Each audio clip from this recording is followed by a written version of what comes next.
नमस्कार. तर मी आज आले आहे ठाण्यातील बाळकोम येथे असलेल्या सुंदर अशा त्रिमंदिरामध्ये. इथली शांतता, स्वच्छता आणि अप्रतिम वास्तुकला यामुळे हे मंदिर खूपच खास वाटतं. मंदिराच्या पांढऱ्या शुभ्र पायऱ्यांच्या बांधकामामुळे मन अगदी प्रसन्न होऊन जातं. तुम्ही पाहू शकता मंदिराच्या आजूबाजूचा परिसरही खूपच शांत आणि सुंदर आहे. चला तर मग आपण मंदिराच्या आतमध्ये प्रवेश करूया. त्रिमंदिर हे एक अनोखं मंदिर असल्यामुळे इथे विविध देवतांची उपासना केली जाते. त्यामुळे एकाच मंदिरात आपल्याला बऱ्याच देवतांचे दर्शन होते.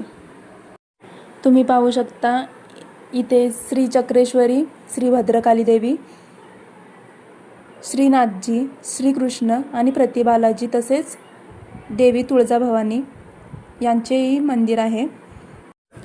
तसेच डाव्या बाजूला गेल्यानंतर इथे तुम्हाला शिवलिंगाचेही दर्शन होईल. खूप सुंदर असं शिवलिंग आहे. तर या शिवलिंगाच्या मागच्या बाजूलाच श्री पार्वती देवीची मूर्ती आहे. तसेच उजव्या बाजूला बघितलं तर गणपती बाप्पाचे दर्शन होईल आणि शिवलिंगाच्या डाव्या साईडला श्री हनुमानाचेही दर्शन होईल.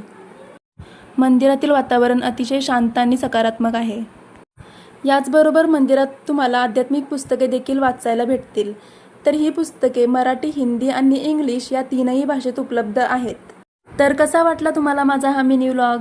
आवडला असेल तर कमेंटमध्ये नक्की सांगा आणि तुम्ही या मंदिराला नक्की भेट द्या.